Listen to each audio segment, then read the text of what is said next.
Donald Trump quiere volver a Afganistán y es que a veces la historia vuelve por el mismo camino por el que se fue.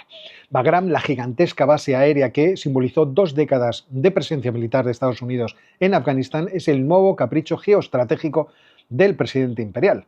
Donald Trump ha declarado que la quiere de vuelta ante el asombro del primer ministro británico Keir Starmer.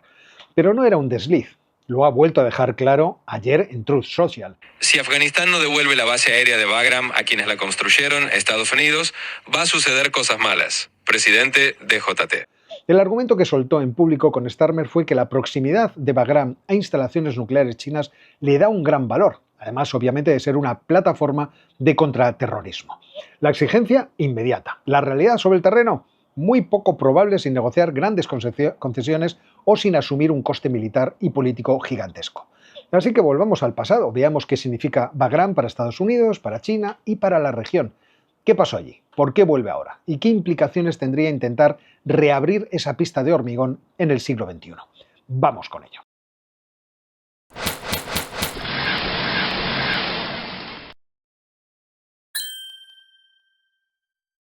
¿Ha habido respuesta de los talibanes? Pues sí, sí que la ha habido. Y es un no rotundo. Un alto cargo del Ministerio de Asuntos Exteriores talibán recordó que en los acuerdos precisamente firmados por Donald Trump de Doha se rechazó completamente cualquier presencia militar de Estados Unidos y que los afganos nunca han aceptado esas tropas extranjeras y que por eso han estado tanto tiempo en guerra. Pero es que la historia no es nueva. Donald Trump lleva tiempo con la sensación de que algo le falta, de que ese algo es la base aérea de Bagram. Bueno, y seguramente otras cosas que aún no sabemos. En mayo de este año, durante un acto en la Casa Blanca, volvió a cargar contra Joe Biden y por lo mal que se produjo la retirada de Afganistán. Y aseguró que esa gigantesca instalación, a solo una hora de las supuestas fábricas de misiles nucleares chinos, está bajo el control de Pekín. Y lo repitió con énfasis: no estábamos en Afganistán por los afganos, estábamos por China, por eso nos queríamos quedar con Bagram. En paralelo, alguna publicación alimentó esas acusaciones, afirmando en redes sociales que existen informes creíbles sobre operaciones chinas en esa base, y acusando a los talibanes de traicionar la soberanía afgana.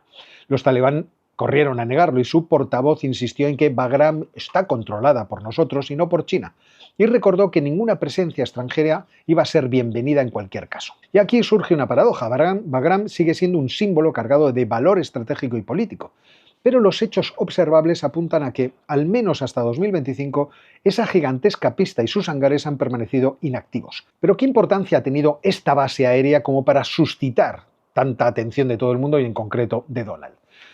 Recordad que durante la operación Libertad Duradera, la campaña iniciada tras el 11S, Bagram fue una de las primeras posiciones ocupadas por las tropas de Estados Unidos y con el tiempo se acabó consolidando como un nodo logístico y de proyección de poder militar en la guerra de Afganistán. Desde allí se abastecía a las bases avanzadas, se recibía a los C-17, esos aviones de carga, lo que requirió alargar pistas con planchas metálicas y se mantenían pues, desde helicópteros a todo tipo de recursos, de tal forma que aquella base hacía que los suministros extremadamente difíciles de llegaran, porque Afganistán era un país sin refinerías y con la cordillera del Hindu Kush. Con lo cual aquello era ciudad, hospital, depósito, incluso cárcel y nodo de comunicaciones. Era logística pura, en un teatro de operaciones bastante imposible, y todo, desde la alimentación fresca que se traía por aire hasta el combustible que entraba por Pakistán o por el corredor del norte, tenían como centro de operaciones la base.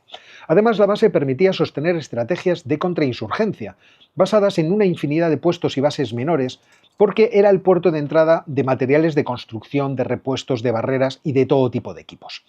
De igual manera, cuando tocó la huida de Estados Unidos, Bagram también se convirtió en un gran embudo de salida que dificultó la destrucción de los equipos. Fijaos que cuando los americanos abandonan la base en julio del 21, lo hacen de noche y sin ni siquiera avisar al nuevo comandante afgano que se iba a hacer cargo. Al poco la base fue saqueada hasta que los talibán la logran controlar. Para el Pentágono fue una humillación, de eso no hay ninguna duda, y esa memoria les pesa, porque en política exterior los gestos importan tanto como las pistas de aterrizaje. Pero aún no hemos dejado claro por qué vuelve al centro de atención geopolítica esta base. Pues porque todo está en movimiento. China ha acelerado su modernización nuclear y las estimaciones de referencia, es decir, las del Boletín de Científicos Atómicos, el SIPRI o el propio Pentágono, sitúan su arsenal en torno a 600 cabezas, con campos de silos en expansión en el oeste y en el norte del país. Desde una lógica de competencia estratégica, tener una plataforma más próxima a Sinkián, a la región de Sinkián y al corredor de Asia Central, incrementa la capacidad de inteligencia, reduce tiempos de respuesta si es que se produjera, con lo cual parece conveniente tener una posición ahí. Ese sería el corazón del argumento de la Casa Blanca y que Trump repite ahora hasta con amenazas. Pero ¿qué necesita para recuperarla? Esa es una buena pregunta, viniendo del presidente que iba a acabar todas las guerras y que no iba a iniciar ninguna. Vamos a ver. Imaginemos que convencieran a los talibanes y que estos les invitaran. Los cálculos operativos que citan expertos y fuentes militares son los que son, que para poner Bagram en funcionamiento harían falta del orden de 10.000 efectivos, defensas aéreas avanzadas y un puente logístico estable por el norte o por el aire. Todo esto asumiendo que los talibanes aceptaran, cosa que ya hemos visto que no han hecho. Y si no, ¿qué podría hacer Estados Unidos? ¿Reinvadir Afganistán? Yo creo que Estados Unidos iría primero por el escenario diplomático, un estilo a lo que hicieron en la primera administración de Donald Trump. Recordad que Donald comenzó fuerte en Afganistán con bombardeos, pero que pronto le pesó más el America First y que pronto entablaron diálogos directos con los talibanes, hasta que el 29 de febrero de 2020 se firma el Acuerdo de Doha, rubricado por el enviado de Estados Unidos Zalmay Khalilzad y el líder talibán Mullah Abdul Ghani Baradar, en el que se fijaba la retirada en 14 meses si los talibanes impedían actuaciones de grupos terroristas y participaban en conversaciones con el gobierno afgano. Así que entiendo que podrían ir por esa vía primero para intentar un acuerdo de arriendo, cogestión o incluso de entrega formal de Bagram. Al fin y al cabo, hay 9.500 millones de dólares de activos afganos retenidos en Estados Unidos. Y si a eso le añades un paquete de ayuda humanitaria, que sea importante para la reconstrucción del país, o incluso dar algún grado de reconocimiento diplomático al gobierno talibán, todo sería posible, que China ya les tiene reconocidos internacionalmente. Y no es una posibilidad descabellada. Un acuerdo así respondería a la necesidad urgente de legitimidad económica de Kabul y al mismo tiempo Trump podría presentarlo como un movimiento de contención de China en el corazón de Asia. Ahora mismo Estados Unidos, en términos diplomáticos, está en conversaciones con el gobierno afgano para que puedan restablecer algún tipo de presencia dentro de la base aérea de Bagram. Incluso podría atraer a socios reacios como la India o algunos países de Asia Central que recelan de la expansión de China. Sin embargo, el talón de Aquiles de este enfoque es la resistencia talibán. Para ellos Bagram es botín de guerra y símbolo de su victoria, y han prometido defenderla. Otra vía sería la presión económica y financiera. Washington tiene instrumentos inmediatos: ampliar sanciones contra dirigentes talibanes, contra sus redes financieras, presionar a bancos internacionales en Emiratos o en Pakistán para aislar económicamente al régimen y condicionar, por ejemplo, la ayuda humanitaria de Estados Unidos, que ronda unos 40 o 50 millones de dólares anuales, así como otro tipo de concesiones. En paralelo, podría instar a Naciones Unidas y a ONGs internacionales a endurecer las condiciones de su asistencia. Este enfoque tendría la ventaja de ser rápido, de bajo riesgo militar, pero presenta un efecto colateral evidente: empujar a los talibanes más cerca de China, que ya invierte en Afganistán, creo que en minas y proyectos de infraestructura. En este escenario, Donald Trump correría el riesgo de reforzar precisamente la influencia que se supone que pretende evitar. La pregunta es: ¿qué cosas malas pasarían? ¿Tendrán los Estados Unidos un plan de invasión o de toma de control de Bagram?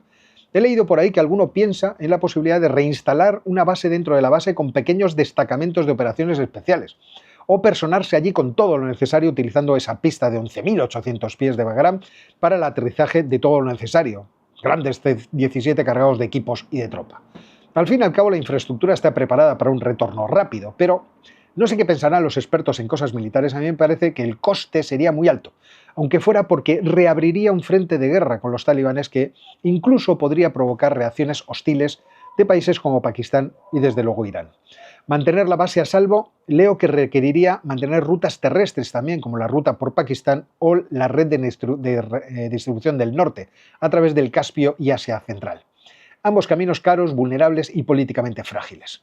Y luego estaría la logística, necesaria para proteger ese fuerte frente a unos talibanes que ya se demostró en 2021 pueden ser obstinados. ¿Y qué dirían Rusia y China? Las críticas de Rusia se convertirían en un "me habéis dado la razón" con Ucrania, y las de China se convertirían en una oportunidad para afianzar lazos, por ejemplo, con Pakistán y también con los talibán.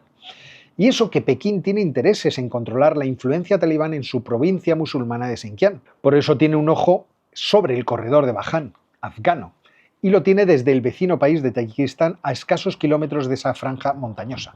Desde allí, Pekín mantiene desde hace años una base de facto en la remota región de Gorno-Badajstán, sobre el valle de Bajan.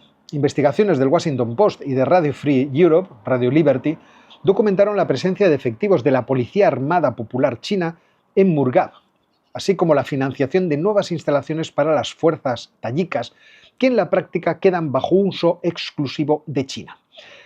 Pekín evita llamarla base militar y la presenta como una forma de cooperación fronteriza, pero su función es inequívoca. Quieren vigilar los pasos desde Afganistán hasta Xinjiang para evitar infiltraciones de militares y militantes, uigures y reforzar la seguridad de Xinjiang. Así que, mientras Trump acusa a Pekín de operar desde Bagram, algo no demostrado, lo cierto es que China ya ha asegurado un puesto avanzado real a las puertas de Bajan. Así que la apelación a la soberanía afgana, el rechazo de la confrontación y el recordatorio de que el futuro de Afganistán deben decidirse en Kabul es una forma de tener la influencia que a Estados Unidos le gustaría tener.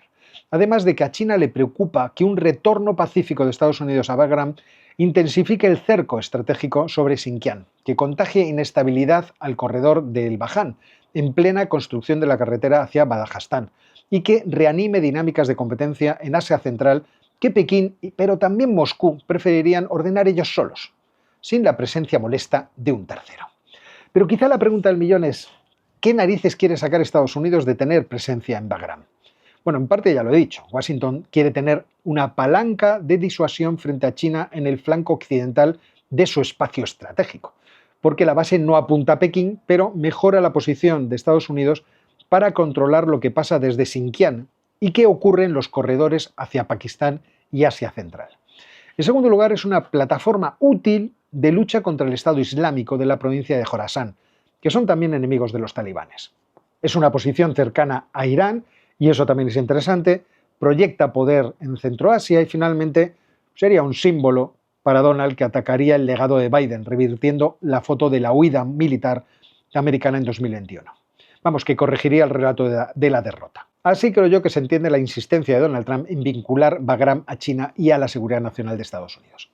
¿Pero qué supondría para los talibanes? Porque ahí hay algún problema como el de dinamitar su narrativa de victoria. ¿Desestabilizaría su precario equilibrio externo? Hoy los talibán gestionan simultáneamente relaciones con Pakistán, Irán, China y Rusia y han encontrado en Pekín un socio dispuesto a hablar de infraestructuras, precisamente como os decía en el corredor de Bajan. Devolver Bagram a Estados Unidos no solo enfadaría a su base social y a las facciones más intransigentes, sino que abriría un frente con China que probablemente prefieren evitar por ahora. Por eso la respuesta pública ha sido tajante y de momento coherente con sus intereses.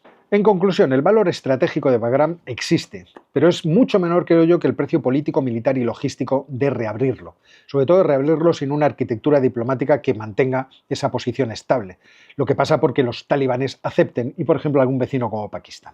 Es cierto que el factor China es real, sin duda, y su salto nuclear no es precisamente un espejismo, pero no convierte a Bagram en imprescindible. Pero en el ámbito de los países que acaban en Stan, Estados Unidos no tiene buen acomodo.